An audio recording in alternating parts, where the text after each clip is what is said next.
Bismillahirrahmanirrahim. Alhamdulillahi musabbibil asbab, al-fatihi lil abwab.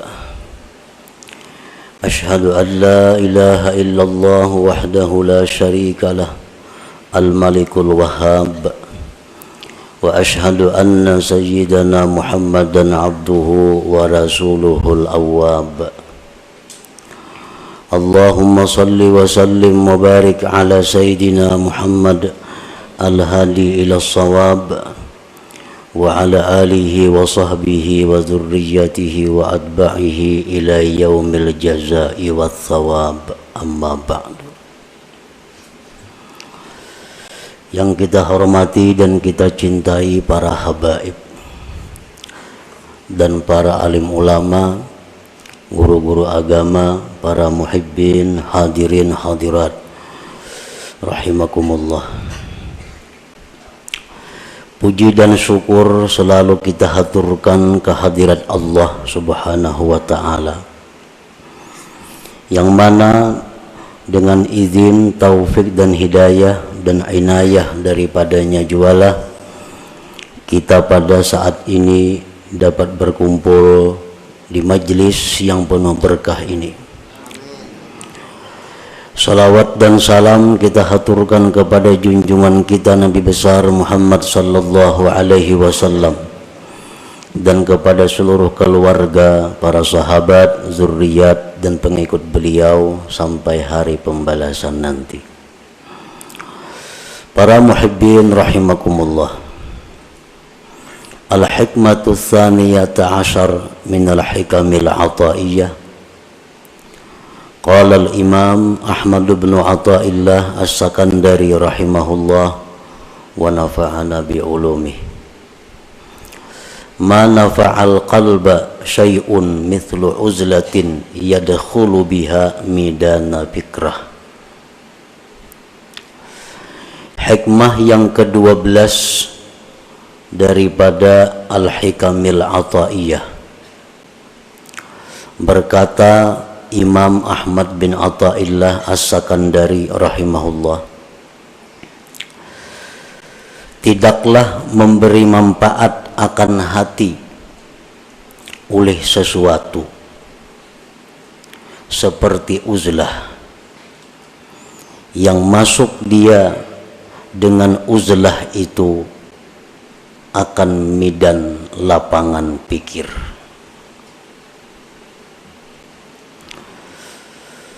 Tidaklah memberi manfaat akan hati oleh sesuatu seumpama uzlah mengasingkan diri daripada manusia, yang mana dia masuk dengan uzlah itu akan midan lapangan fikrah, berpikir. Itulah tarjamah atau makna daripada hikmah yang ke-12 ini. Adapun syarah atau penjelasan daripada hikmah yang ke-12 itu adalah la syai'a anfa'a lil qalbi min uzlatin ay khalwatin mashubatin bitafakkur. Tidak ada sesuatu yang lebih bermanfaat untuk hati daripada uzlah, artinya khalwat, menyendiri, menjauh daripada manusia, yang disertai dengan tafakkur. Nah, para muhibbin rahimakumullah, di dalam diri kita ini ada yang disebut dengan qalbun, hati. Yang dimaksud dengan hati itu bukan segumpal daging yang ada di dada sebelah kiri kita, tetapi yang dimaksud dengan hati itu adalah sesuatu yang dinisbahkan kepada Allah Subhanahu wa ta'ala, yang berada di dalam diri kita, yang dengan hati itu kita bisa mengetahui mana yang baik, mana yang buruk, mana yang menuju surga, mana yang menuju neraka. Nah, hati kita itu apabila baik, maka baiklah seluruh anggota tubuh kita. Tetapi bila hati kita ini rusak, maka rusaklah seluruh anggota tubuh kita. Imam Ahmad bin Athaillah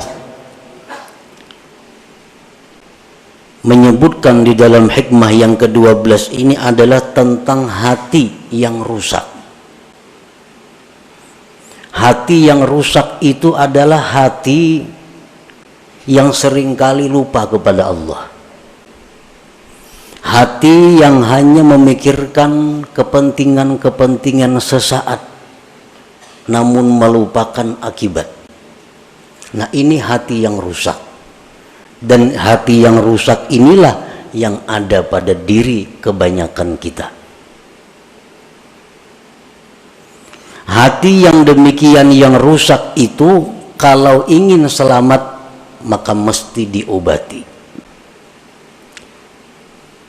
Agar bisa hati kita ini selalu ingat kepada Allah, selalu ingat kepada Rasulullah Sallallahu Alaihi Wasallam, dan selalu memikirkan tentang yaumil akhirah, hari akhirat. Nah, bagaimana caranya memperbaiki hati yang rusak itu? Beliau mengatakan bahwa yang paling bermanfaat, yang paling mujarab untuk mengobati hati yang rusak itu adalah uzlah atau khalwat. Artinya menjauh daripada manusia, menyendiri, tetapi disertai dengan tafakkur. Dengan kita menyendiri dan tafakkur, maka hati yang rusak tadi diharapkan bisa baik. Nah, itu yang dimaksud di dalam hikmah yang ke-12 ini. La khaira fi uzlatin ay khalwatin la tafakkura biha wa la nuhuda li tafakkurin la uzlata ma'aha. Tidak ada kebaikan pada uzlah khalwat yang tidak ada tafakkur padanya. Kita menyendiri, mengasingkan diri daripada manusia, tapi kada ada tafakkur. Nah, maka itu uzlah, tidak ada kebaikannya. Sedangkan tafakkur tapi tidak uzlah, tafakkur di waktu kita berada di tengah-tengah umat, tafakkur di waktu kita berada di tengah-tengah masyarakat, maka tafakkur itu tidak akan menimbulkan kemajuan. Tafakkur itu tidak akan murni. Tafakkur itu tidak akan bersih, sehingga tidak sesuai saat yang diharapkan dengan tafakkur itu.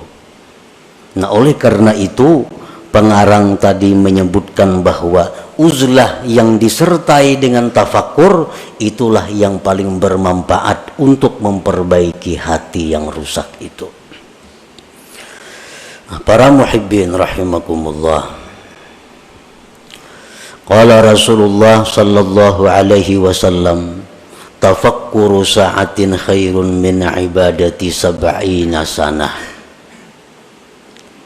Tafakkur sesaat, satu mat, itu di sisi Allah lebih baik nilainya, pahalanya daripada ibadah kita selama 70 tahun yang tidak ada tafakkurnya.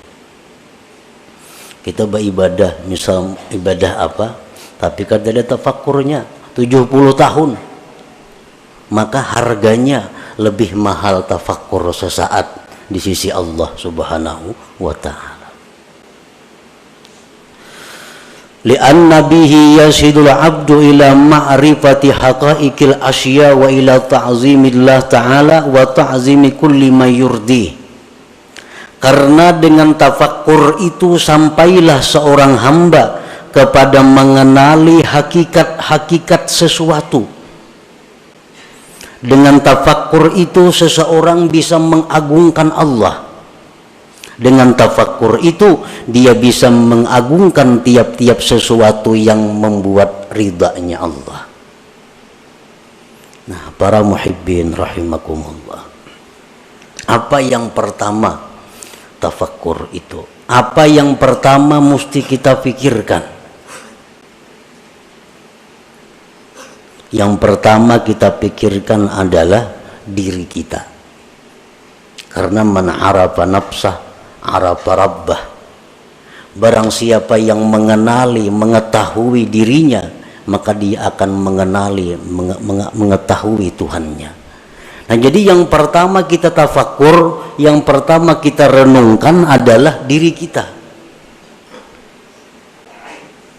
Apa yang kita renungkan dari diri kita? Nah, yang pertama yang kita renungkan dari diri kita adalah limadza khuliqtu. Limadza khuliqtu. Untuk apa aku ini diciptakan Allah? Nah, itu yang pertama. Di waktu kita khalwat, di waktu kita sendiri, di waktu kita mengasingkan daripada manusia, kita tafakkur, kita berpikir, limadza khuliqtu, untuk apa aku ini diciptakan Allah? Dulunya kadada, sekarang ada. Untuk apa aku diadakan oleh Allah ini? Nah, itu yang perlu kita gali daripada diri kita. Itu yang perlu kita mantapkan daripada diri kita. Untuk apa kita dicipta oleh Allah?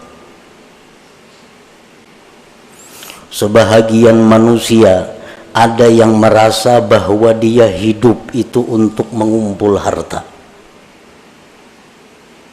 Dia beranggapan bahwa dia diciptakan Allah hanya untuk mengumpul harta. Sehingga sebagian besar waktunya dihabiskannya untuk mengumpul harta.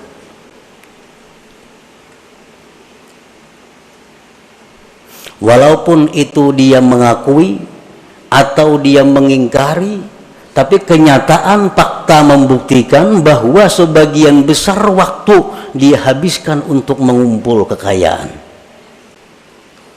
Itu secara kada langsung bahwa dia mengakui bahwa aku dicipta untuk mengumpul harta.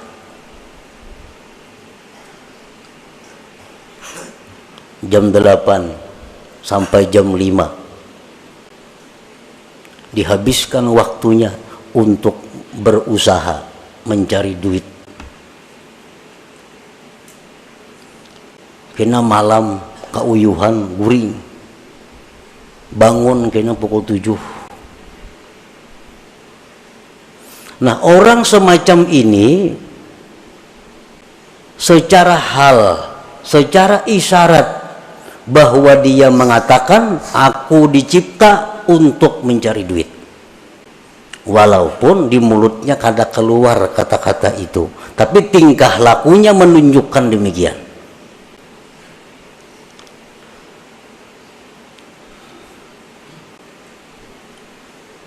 Nah, itu yang kita renungi. Apakah bujur seperti itu? Apakah benar kita dicipta oleh Allah untuk mencari duit? Nah, itu yang perlu tafakkur. Yang pertama kita renungi hidup kita. Kita renungi berapa umur kita habiskan. Kita mengakui bahwa kita ternyata hidup ini adalah untuk duniawi semata-mata. Akhirat ada, tapi porsinya kecil, porsinya sedikit. Nah, makanya tafakkur itu nilai pahala di sisi Allah sangat besar. Limadza khuliqtu, untuk apa dicipta? Ibrahim bin Adham, sewaktu beliau berburu. Beliau adalah seorang bangsawan yang sukanya berburu. Suatu hari beliau berburu dengan perbekalan, perlengkapan yang lengkap, berangkat ke hutan. Di tengah jalan beliau ada mendengar hatib. Hatib artinya suara tanpa kelihatan orangnya.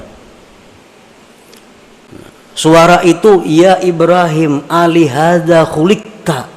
Apakah untuk ini engkau dicipta Allah? Apakah engkau dicipta untuk berburu? Ibrahim bin Adham tersadar bahwa ternyata selama ini hidupku kusia-siakan.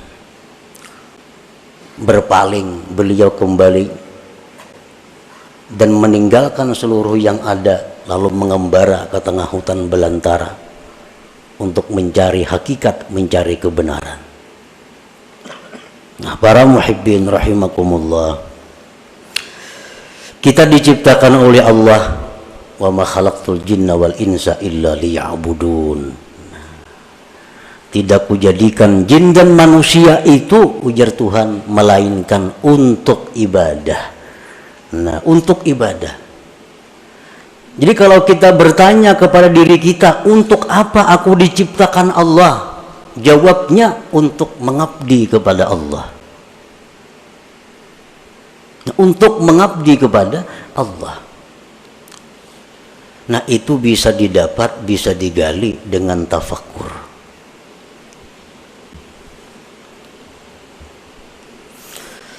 Nah, berhubung ibadah ini ada yang memerlukan sarana-sarana, ibadah ini ada memerlukan dana-dana, lalu dicarilah usaha, dicarilah duit, dicarilah makanan, dicarilah pakaian, dicarilah tempat tinggal. Supaya apa semuanya itu? Supaya bisa nyaman dan terus-menerus beribadah kepada Allah.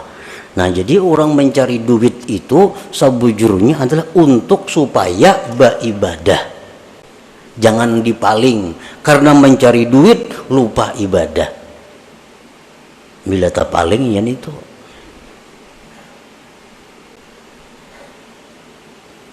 Nah, jadi yang pertama tafakkur itu dulu. Kita mengenali diri kita, tugas kita apa? Ternyata tugas kita hanya satu, adalah mengabdi kepada Allah. Tidak ada yang lain. Allah kadang memberi tugas kepada kita untuk mencari duit. Allah kadang memberi tugas kepada kita untuk berusaha itu ini kadang.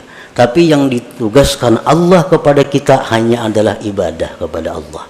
Dan Allah menjamin dalam banyak ayat di Al-Quran bahwa Allah akan memberikan rezeki, memberikan kecukupan kepada mereka-mereka yang ingin beribadah kepada Allah.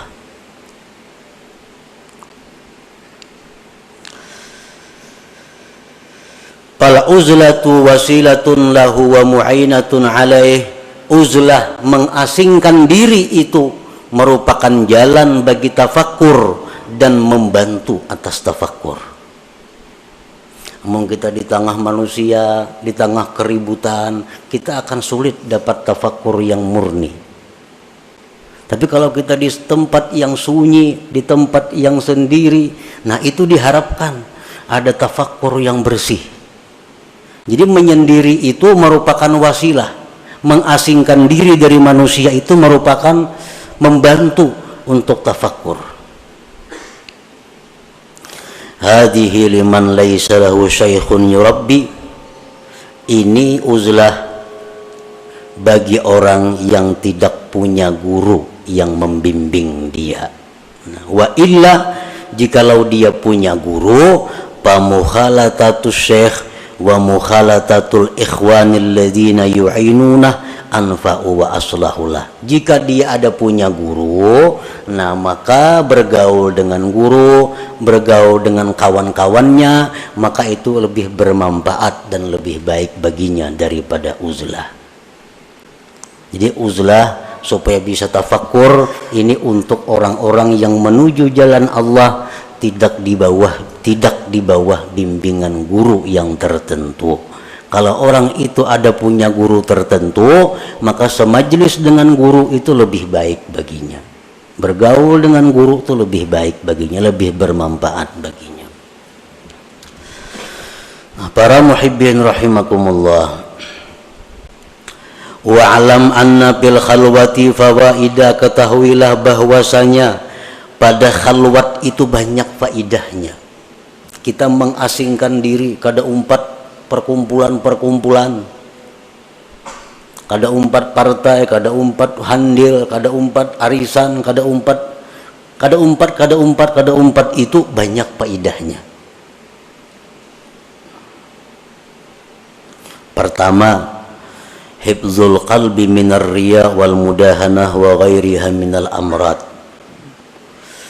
Pertama, faidahnya kita mengasingkan diri itu terpelihara hati daripada riya. Kan riya itu minta lihat orang. Amun sorangan siapa yang melihat? Selamat hati daripada riya, daripada mudahanah, dan selainnya daripada penyakit-penyakit hati, sum'ah. Nah, selamat. Yang kedua, faidahnya uzlah itu hifzul basar min afatil manzurat, terpeliharanya mata daripada bahaya-bahaya yang dipandang. Li'anna an-nazara ilal asya yujibu tafriqatal qalbi, karena memandang kepada sesuatu itu menimbulkan terbelahnya hati. Kalau kita khalwat, apa yang kita lihat? Kadada. Lalu hati kita jadi terpukus karena mata kita kadada yang dilihatnya. Nah, makanya sembahyang disuruh mencangangi tempat sujud. Supaya apa? Supaya mata ini jangan melihat yang macam-macam. Karena bila mata melihat macam-macam, kena hati jadi macam-macam juga.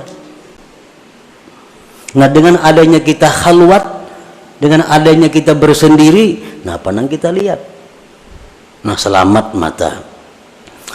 Yang ketiga, as-salamah min afatil lisan kal ghibah wan namimah wa ghairiha minal muhlikat.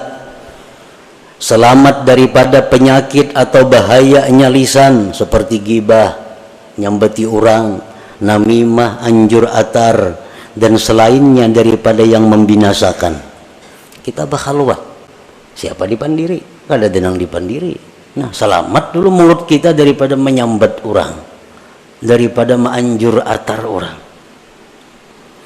Qala Nabi sallallahu alaihi wasallam, aktsaru khataya ibni Adam bilisanih, kebanyakan dosa manusia itu di lisannya. Dengan uzlah atau khalwat, lisan kita selamat.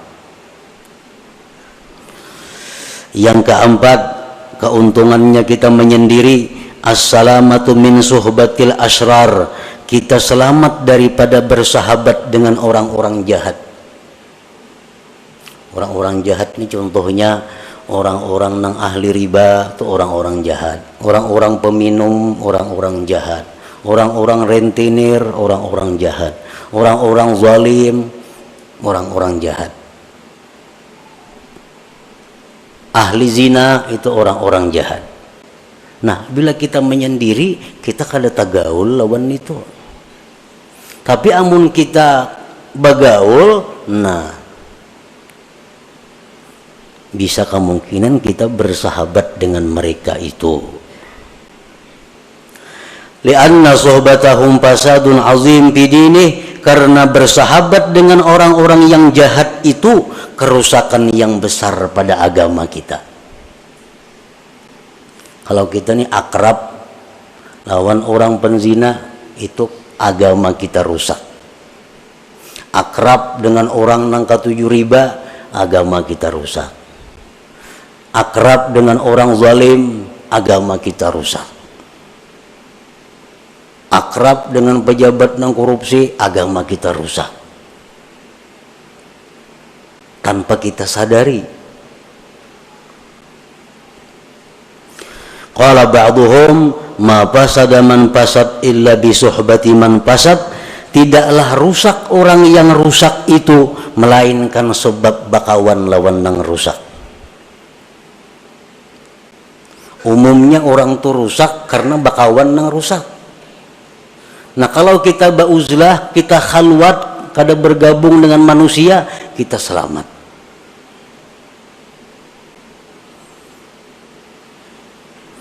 Orang-orang yang dimasukkan dalam asrar, kelompok orang-orang jahat, itu pandangan matanya itu bisa menularkan kejahatan kepada kita, terutama kita nang kada kuat keimanannya. Orang nih, orang jahat, jangan lawan kita berjauh aja lagi. Pandangannya itu bisa mendatangkan laknat Allah kepada kita. Apalagi kekanakan halus-halus tuh. Jangan nak dijapa-japa ya orang nangka itu. Karena keringat mereka itu adalah keringat yang dilaknat oleh Allah. Jadi bahaya bersahabat akrab dengan orang-orang yang masuk dalam gulungan asrar, yang sudah dianggap orang-orang jahat itu. Pandangan matanya bisa merusak agama kita, apalagi sentuhannya maginnya lagi, apalagi memakai bekas pakaiannya maginnya lagi, minjam kendaraannya bahaya lagi. Jadi semua kejahatan, maka sesuatu yang terkait dengannya adalah membahayakan agama kita. Nah sebaliknya sama dengan orang-orang saleh, orang-orang yang dicintai Allah. Pandangan mereka itu mendatangkan rahmat. Keringat mereka, keringat mendatangkan rahmat. Semua apa yang bekas mereka adalah rahmat. Makanya orang nang mati, jadi dalam kitab fikih, orang tuh mati disunatkan membawa sesuatu bekas orang saleh. Itu kan di kitab fikih ada tuh. Orang mati disunatkan membawa sesuatu bekas orang saleh, bekas kainnya kah, bekas apanya kah. Misal kita mati minta kupiah, kupiah bekas orang saleh. Nah itu memberi manfaat. Kalau orang mati aja memberi manfaat, apalagi orang hidup, bekas orang saleh. Nah demikian sebaliknya orang-orang jahat pun demikian, akan menimbulkan dampak kepada mereka-mereka yang belum kuat hatinya, belum kuat keimanannya. Nah dengan kita khalwat, kita terhindar daripada bersahabat dengan mereka itu. Yang kelima, keuntungannya khalwat adalah at-tafarrug lil ibadah wa tamakkunul mudawamah 'alaiha. Dengan adanya kita khalwat, kita bisa lapang beribadah dan kawa terus-menerus beribadah. Misalnya kita membaca zikir 5.000 sehari. Kalau kita menyendiri kita kawa. Tapi kalau kita bergaul tengah masyarakat, nah sewaktu-waktu kita ada kada baca, karena ada acara ini, acara itu, acara ini. Apalagi macam-macam mengikuti ketua ini, ketua itu, ketua ini, bermacam-macam organisasi, kada baca wirid lagi. Jadwal ini ada rapat itu, jadwal ini ada acara itu. Nah kalau kita khalwat, bisa ibadah kita tuh mudawamah, bisa terus menerus. Ibadah yang mudawamah itulah yang dicintai oleh Allah Subhanahu wa Ta'ala, walaupun sedikit. Yang keenam, faedahnya kita khalwat, siyanatu nafsihi wa dinihi minal khusumat. Dengan adanya kita khalwat, diri kita, agama kita terpelihara daripada pertengkaran-pertengkaran. Kada mau tapahual, saurangan siapa dihuali, siapa nang mahuali. Nah bahual itu merupakan sumber datangnya macam-macam kejahatan, seperti bermusuhan, bermarah-marahan, berdengki-dengkian. Nah semua itu sifat yang membahayakan. Yang ketujuh, rahatul qalbi wal badan. Dengan adanya khalwat menyendiri itu, hati kita lapang, badan kita pun lapang. Yang kedelapan, husuluz zuhdi wal qanaah. Orang yang khalwat ini akan diberi Tuhan zuhud dan qanaah. Kenapa kita kada kawa zuhud? Kenapa kita kada kawa qanaah, kada merasa cukup lawan nang ada? Karena kita bagaul. Melihat orang makai ini hendak nukar lu bahimat mencari duit. Melihat orang ini hendak nuruti ka itu, duitnya kada ada, bahimat kina mencari duit. Berhutang masih itu kamari. Nah, karena pergaulan. Dengan adanya kita khalwat atau uzlah, selamat dari itu. Yang kesembilan, wujdanu halawatit ta'ah. Nah, didapatnya manis taat. Nah, ini yang penting. Kita khalwat itu, kita menyendiri itu, beribadah jadinya manis. Beribadah tuh nyaman.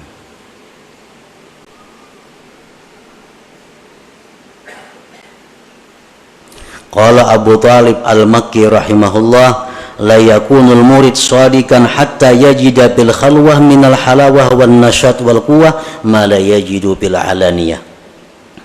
Tidaklah seseorang murid itu benar sehingga dia mendapati di dalam khalwat itu manis dan rajin kuat ibadah, sesuatu yang tidak ia temukan di tengah orang banyak.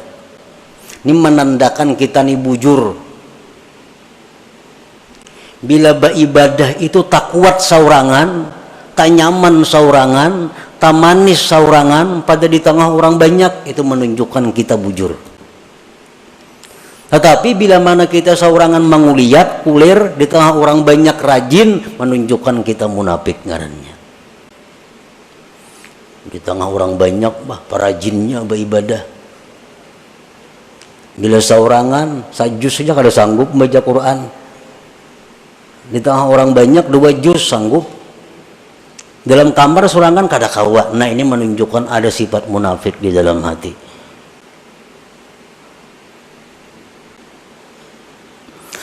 Yang ke-10, faidahnya uzlah at-tamakkun minat tafakkuril khalis ad-daim wa huwal maqsudul a'zam bil khalwah.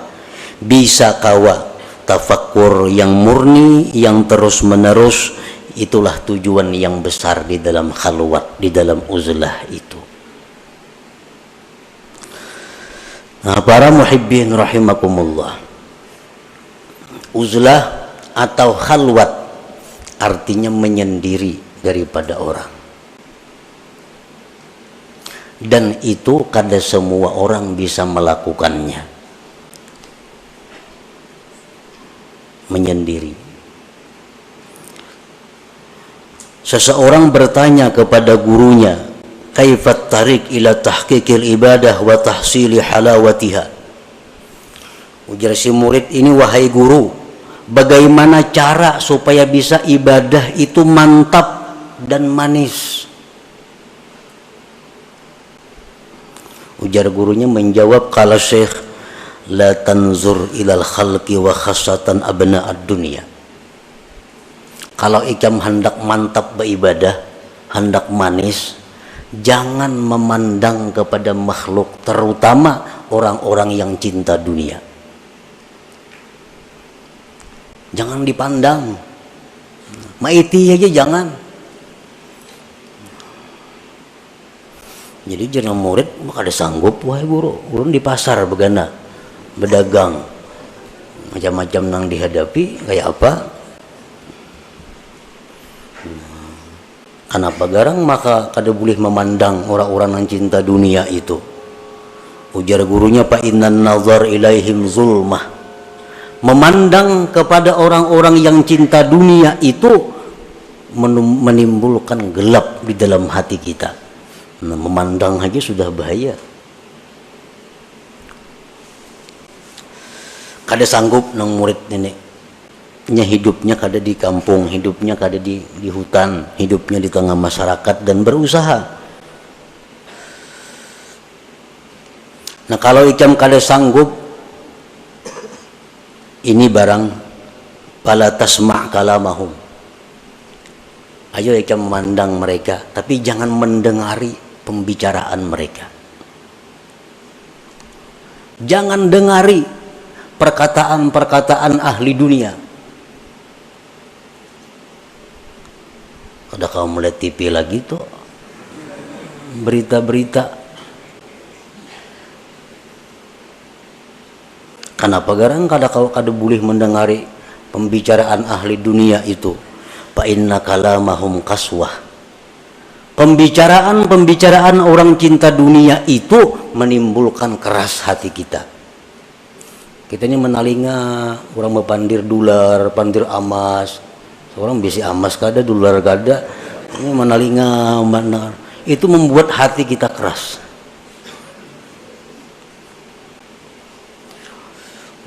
Bagi si murid tadi kada kawa juga kada mendengari guruana. Bertemuan hari-hari. Lalu ujar gurunya, amun ikam kada kawa jua kada mendengar mereka itu, fala tu'amilhum. Jangan kerjasama dengan mereka. Jangan bekerja sama. Inya besaruan, jangan ditulaki.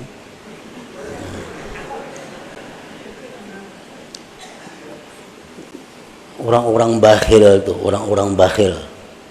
Besaruan, jangan ditulaki. Kenapa? Makanannya itu daun penyakit. Itu ujar Nabi medahkan. Orang bakhil itu makanannya itu penyakit. Kayak mengetahui orang tuh bakhil kadanya. Tak kau ini di kampung tuh kadang alih kada. Bila kada terdengar menyumbang, kada terdengar baruhan, bakhil ngarannya. Orang ada itu laki. Orang ada bisa baruhan tuh bakhil ngarannya. Nah, inya baruhan jangan tulak penyakit. Itu jar Nabi kita medahkan itu. Makanan yang dihidangkan dari orang bakhil itu daun penyakit. Namun ikam kada kawa kada memandang mereka, kada kawa kada berpandir lawan mereka, jangan kerjasama. Jangan hendak berjual tukar lawan inya, jangan hendak mendatangi inya, jangan hakun didatangi inya. Bah kada kawa jua guru kayak itu, kada sanggup jua. Nah, jaguru nang terakhir, mun ikam kada sanggup jua itu, fala taskun ilaihim. Jangan ikam tentram kepada mereka. Ini yang terakhir, jangan tentram. Kadang-kadang hati kita nih, bila parak orang sugih asa nyaman. Nah, itu iya ngaran tentram melawan mereka. Bila parak orang miskin bepaluhan sakada nyaman. Nah. La taskun ilaihim, jangan tentram kepada mereka.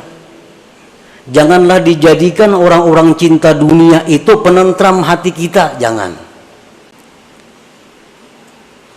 Fa inna sukun ilaihim halakah, karena mencari tentram kepada mereka itu kebinasaan kita. Nah, ini terakhir. Jadi ayuha hendak memandang mereka, hendak mendengari perkataan mereka, hendak bekerja sama lawan mereka, tapi sebuting. Jangan hendak tentram. Jangan hendak merasa tenang dengan mereka itu. La yajidu halawatal ibadah man kana qalbuhu sakana ila ghairillah. Tidaklah bisa mendapatkan manisnya ibadah orang nang hatinya itu tentramnya kepada selain Allah. Orang tuh hatinya tentramnya bukan lawan Allah. Nah, orang ini ibadahnya kada mau manis. Tapi bila orang ini menyebut Allah tentram hatinya, menyebut Allah senang hatinya, nah orang seperti ini yang bisa dapat manisnya ibadah itu. Nah, jadi amun kada kawa bakhalwat, ini yang kita pakai. Jangan hendak mencari ketentraman, ketenangan kepada makhluk Allah, terutama abnaud dunia, orang-orang yang cinta kepada dunia itu. Nah, itulah sebagian yang dimaksud daripada hikmah yang ke-12 daripada Al-Hikamul Ata'iyah. Selanjutnya hikmah yang ke-13. Ila hadratin Nabi sallallahu alaihi wasallam al-Fatihah. Iyyaka na'budu wa iyyaka nasta'in.